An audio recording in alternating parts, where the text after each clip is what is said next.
하나님 말씀 마태복음 9장 9절로 13절 교독하시고 마지막 13절 함께 읽도록 하겠습니다. 예수께서 그곳을 떠나 지나가시다가 마태라 하는 사람이 세관에 앉아있는 것을 보시고 이르시되 나를 따르라 하시니 일어나 따르니라. 예수께서 마태의 집에서 앉아 음식을 잡수실 때에 많은 세리와 죄인들이 와서 예수와 그의 제자들과 함께 앉았더니 바리새인들이 보고 그의 제자들에게 이르되 어찌하여 너희 선생은 세리와 죄인들과 함께 잡수시느냐. 예수께서 들으시고 이르시되 건강한 자에게는 의사가 쓸데없고 병든 자에게라야 쓸데있느니라. 너희는 가서 내가 긍휼을 원하고 제사를 원하지 아니하노라 하신 뜻이 무엇인지 배우라. 나는 의인을 부르러 온 것이 아니요 죄인을 부르러 왔노라 하시니라. 아멘. 부름받을 때를 대비한다 라는 제목으로 함께 은혜를 나누겠습니다. 7월 우리가 훈련하고 있는 품성은 유용성입니다. 하나님께서 쓸만한 사람으로 준비되는 다른 사람을 섬길 때에 나의 우선순위와 일정도 바꾸는 그런 훈련입니다. 훈련을 통해서 많이 우리가 하나님 앞에 쓰임받는 사람이 될 텐데 오늘까지 이제 8번째 실천 사항입니다. 누구를 섬길지 정한다. 언제든지 섬길 준비를 한다. 남보다 가족을 먼저 섬긴다. 주는 자가 된다. 나보다 남을 먼저 생각한다.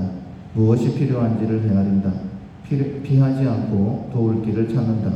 부름받을 때를 대비한다. 오늘부터 3일간은 언젠가 하나님께서 우리를 부르실 텐데 그때를 대비하는 그런 훈련을 하시면 되겠습니다. 오늘 본문에 보면 예수님께서 마태를 부르시는 장면이 나옵니다.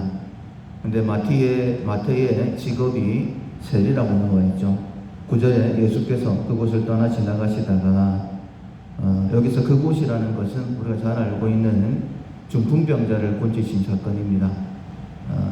예수님이 계실 때에 친구들이 중풍병자를 이렇게 침상에 메고 왔었죠. 그때에도 예수님께서 이 중풍병자를 보시자마자 소자야 안심하라, 네 죄 사함 받았다 이렇게 말씀하시고 그를 고쳐주신 것을 봅니다. 예수님은 죄를 해결하기 위해 이 땅에 오신 분이시다라는 사건을 통하여 이 사건을 통하여 우리가 알 수 있게 되는 것이죠. 중풍병자를 고치시고 난 다음에 그 다음에 예수님께서 발걸음을 행하신 곳이 바로 마태가 일하고 있는 곳이었습니다. 마태를 보시자 이르시되 나를 따르라 하시니 일어나 따르니라 라고 했어요. 예수님을 따르는 것과 그리고 세리의 일을 하는 것은 전혀 연관성이 없어 보입니다. 세리들 같은 경우에는 당시에 매국노다라고 죄인들이다라고 어떻게 우리에게 저럴 수 있냐라고 사람들에게 손가락질 받는 사람들이었죠. 그런데 예수님께서 왜 마태를 부르셨을까? 하나님의 부르심에는 후회하심이 없습니다. 준비된 사람 그리고 하나님께서 그를 통하여 일하실 때 그를 부르시는 것이죠. 대표적으로 우리가 다윗을 택하실 때도 알 수 있습니다. 사람이 볼 때에는 다윗 별 볼 일 없었어요. 그런데 하나님께서 다윗이 평소에 아버지의 양떼를 지키는 그 모습 속에서 이스라엘을 맡겨도 되겠다. 양떼를 지키는 것과 이스라엘을 다스리는 것은 전혀 상관이 없어 보입니다. 그러나 그 가운데에 다윗의 성품을 보시고 하나님께서 다윗을 택하셨어요. 내 마음에 합한 사람이라 내 모든 뜻을 다 이루겠다라고 말씀하셨죠. 마태 역시 마찬가지입니다. 세리의 일을 하는 것과 예수님의 제자 전혀 상관이 없어 보입니다. 그러나 모든 사람들이 다 예수님의 부르심에 아멘하는 건 아니죠. 모든 것을 내려놓고 따라가는 건 아니죠. 그런데 마태는 예수님께서 나를 따르라 라고 말씀하실 때에 모든 것을 내려놓고 예수님을 따랐습니다. 많은 제자들이 그랬죠. 옥으로 일하고 있을 때에도 나를 따르라 라고 하니 배와 그물을 버려두고 따랐던 제자들도 있지 않습니까? 이처럼 언젠가는 하나님께서 우리를 부르실 때가 있겠죠. 최종적으로는 하늘나라로 와라 라고 말씀하실 때 겁니다. 그때가 되어지면 우리가 가지고 있는 것 하나도 남김없이 다 내려놓고 가야 되는 거예요. 그때를 대비하고 준비하는 삶이 지혜로운 삶이죠. 뿐만 아니라 예수님께서 그 전에 우리에게 너 이렇게 했으면 좋겠다라고 부르실 때가 있습니다. 평소에 나의 삶과는 조금 상관이 없어 보이지만 너 이거 해야지 라고 마치 다윗을 부르시는 것처럼 마태를 부르시는 것처럼 우리를 부르실 때도 있다라는 거예요. 그러면 하나님께서 어떤 사람을 부르실까? 하나님의 마음에 합한 사람입니다. 즉 품성이 준비된 사람이라는 거예요. 어떤 마음을 가지고 있어야 될까? 그 마음이 이제 10절로 13절에 보면 우리가 비추어서 알 수가 있는데, 예수님께서 마태를 부르시고 난 다음에 마태의 집에 가서 식사를 하시죠. 그때에 많은 세리와 죄인들이 와서 예수님과 함께 식사를 합니다. 그때에 바리새인들이 물어보죠. 너희 선생은 세리와 죄인들과 함께 잡수시느냐? 이렇게 물어봅니다. 그때에 예수님께서 들으시고 이렇게 말씀하시죠. 12절 중간절에 건강한 자에게는 의사가 쓸데없고 병든 자에게라야 쓸데있느니라. 의사의 존재는 당연하지 않습니까? 병든 사람에게 필요합니다. 내가 안 아플 때는 의사 볼 일이 없어요. 그런데 아프면 우리가 의사를 찾아가는 것이죠. 그것처럼 마태 사람들에게는 손가락질을 당했어요. 그런데 보면 한 가지 특징이 예수님께서 마태의 집에서 식사를 하실 때에 많은 사람들이 찾아왔다라는 거예요. 세리들과 죄인들 간에 마태는 그래도 사람들을 품어주고 섬기고 관계가 좋았던 사람들이다 라고 말씀드릴 수 있습니다. 그래서 평소에 여러 사람들을 섬기는 사람 마태를 선택하셨다라고도 우리가 볼 수 있는 거예요. 13절 역시도 마찬가지입니다. 너희는 가서 내가 긍휼을 원하고 제사를 원하지 아니하노라 하신 말씀이 무슨 뜻인지 배워라라고 하셨죠. 즉 마태는 긍휼의 사람이었다라고도 말씀드릴 수 있습니다. 힘든 사람이 있으면 자기도 사람들에게 손가락질 당하지만 힘든 사람이 있으면 찾아가서 다독거려주고 도와주는 그런 사람이었다라고 말씀드릴 수 있는 거예요.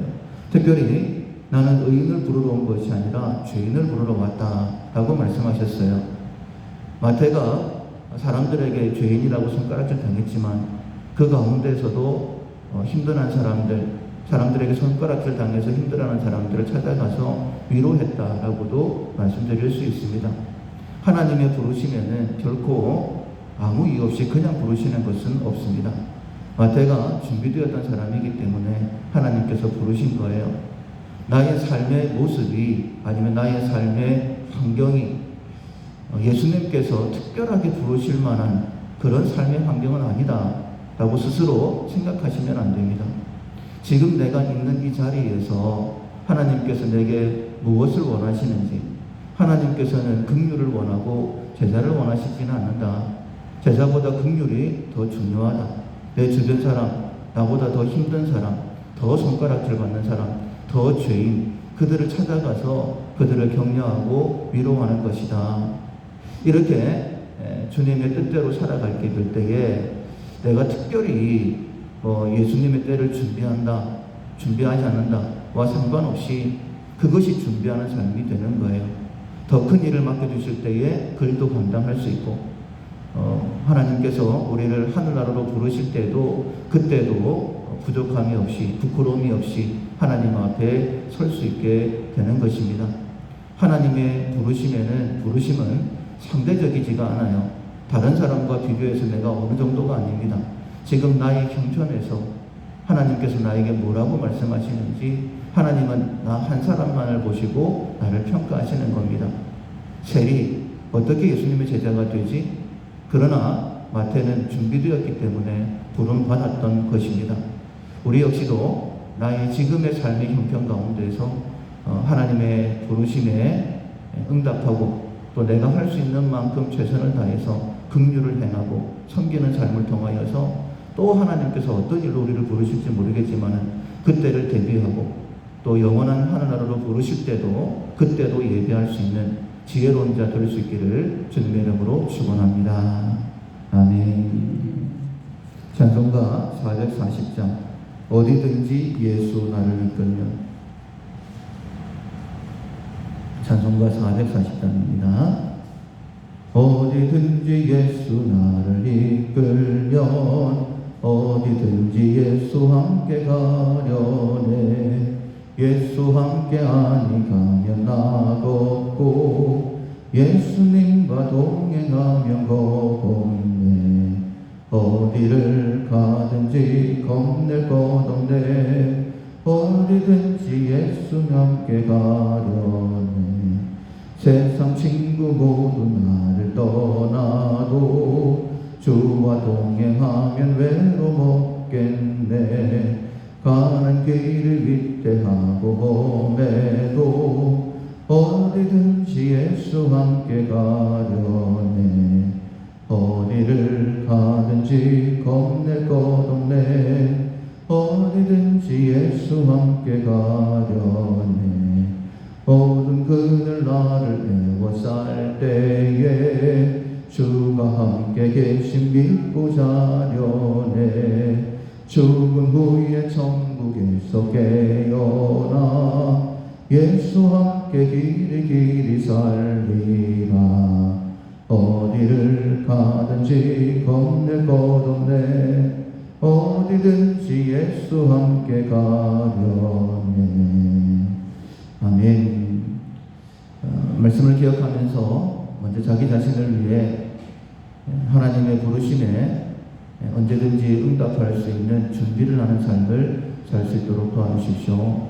하나님께서 지금 현재 내 상황 속에 내가 어떤 태도로 어떤 삶을 살고 있는지를 관심 있게 보시는데, 우리 주님께서 죄인들을 위해 우리 주님께서 긍휼을 베푸셨던 것처럼 저희들 또한 나보다 약한 사람들을 섬기는 자가 꼭 되게 달라고 자신을 위해서 먼저 기도하시고 우리 밀락의 성도들 위해서 기도하실 때에 특별히 지금 어려운 때입니다.